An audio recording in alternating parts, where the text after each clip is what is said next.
Hello, dear students. Now we will study the classification of phylum Echinodermata. Phylum Echinodermata last invertebrate phylum होता है. What do you mean by word Echinodermata? Echinodermata word में इकाइनो मतलब spine होता है और ड means skin होता है. Means spiny skin animals comes in this phylum. इस संघ में कंटिकीय त्वचा युक्त वाले प्राणी पाए जाते हैं. इनकी बॉडी की सरफेस रफ होती है. Jacob Klein named this phylum. These are exclusively marine water form.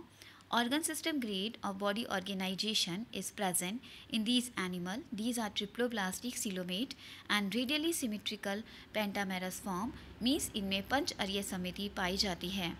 Body is unsegmented, star-like means तारानुमा, spherical, discoidal और elongated shape की होती है. Head is absent. Body surface is marked by 5 symmetrically radiating areas. Endoskeleton is made up of dermal calcareous ossicles with spines.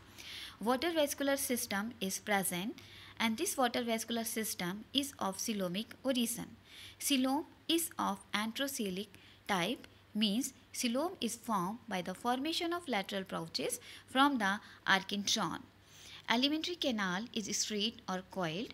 Respiration takes place by means of the following structure, that is dermal branchiae, tube feet, respiratory tree and bursae.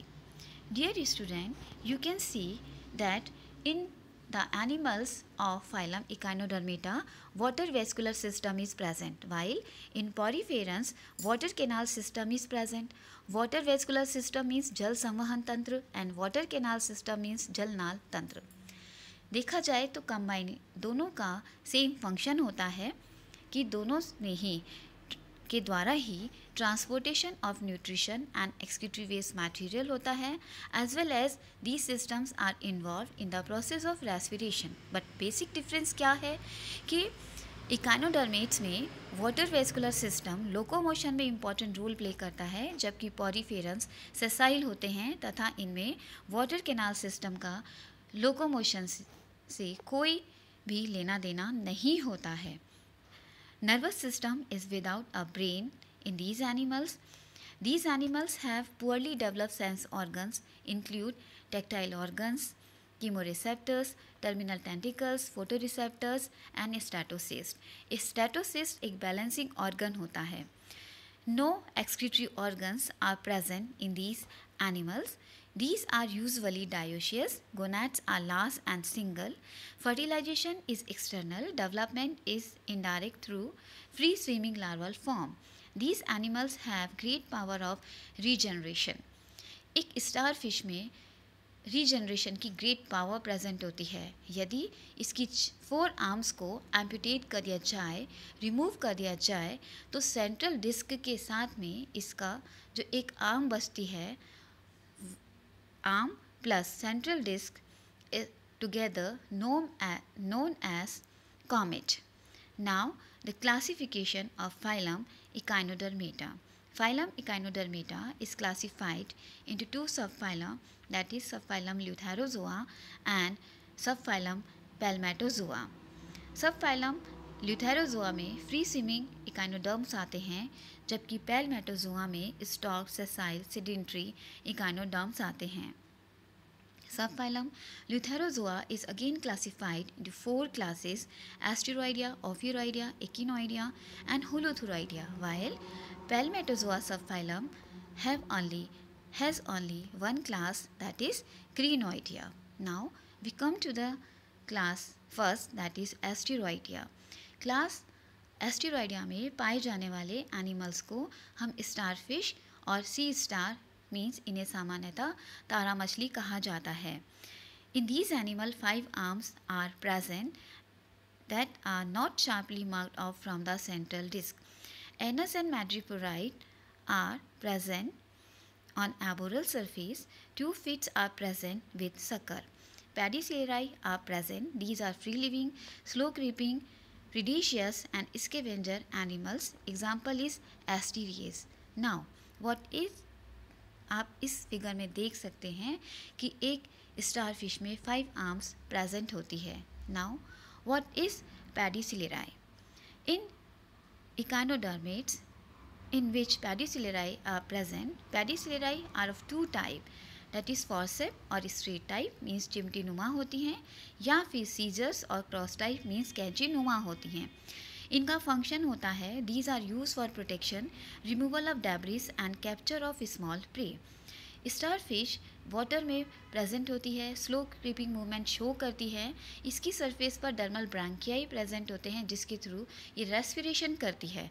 तो जब ये water में present होती है तो water की जो गंदगी होती है वो इसके डर्मल ब्रैंकियाई पे जम जाती है, जिससे कि इसका रेस्पिरेशन में रुकावट पैदा होती है. ये जो पेडिसिलेराई हैं, जो फॉर्सेप लाइक हैं, ये डर्मल ब्रैंकियाई पे से डेब्रिस को रिमूव करती हैं जिससे रेस्पिरेशन हो सके. Now the class second, that is Ophiuroidea. Class Ophiuroidea में आने वाले ऑर्गेनिज्म को ब्रिटल स्टार बोलते हैं.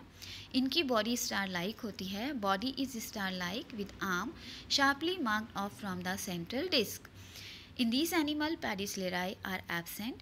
Tubefits are present without suckers, and madreporite is present on oral surface. Example is brittle star, that is also known as Ophiothrix. Now, the next class, that is Echinoidea. Class Echinoidea में पाए जाने वाले animals को हम सामान्यतः sea urchin और सी dollar बोलते हैं. इनकी बॉडी डिस्क्वाइड शेप होती है जिसमें किसी भी प्रकार की आर्म प्रेजेंट नहीं होती है. Body is discoid without arm. Chewing apparatus और Aristotle lantern is present in these animal. इसको अरस्तु की लालटेन बोला जाता है, जो कि एक चौर्णक अंग होता है, पर इसमें दांत नहीं पाए जाते हैं. ट्यूफिट्स प्रेजेंट होती हैं जिनमें कि सकर्स मीन्स चूषक पाए जाते हैं. Example is echinus. Now we come to the last class of subphylum Leutherozooa, that is class 4 Holothuridia. Holothuridia वर्ग में पाए जाने वाले एनिमल्स को सी कुकुम्बर कहा जाता है. समुद्री कीड़े के नाम से जाने जाते हैं. No arms and no spines are present in these animal. Body is elongated and body wall is leathery. Mouth is situated anteriorly surrounded by tentacles. In these animals, respiration takes place by means of respiratory tree, and example is Cucumeria. Now we come to the next and last class, that is into the subphylum Palmatozoa. इस वर्ग में पाए जाने वाले सभी animals को सामान्यतः सी lilies और फेदर स्टार्ट के नाम से जाना जाता है. Mouth and anus are present on oral surface. Tubefits are present without suckers. No madreporite is present in these animals. In animals में जो arms होती हैं वो multiple of 5 में present होती हैं, 5, 10 और 15. Example is Antedon. Thanks.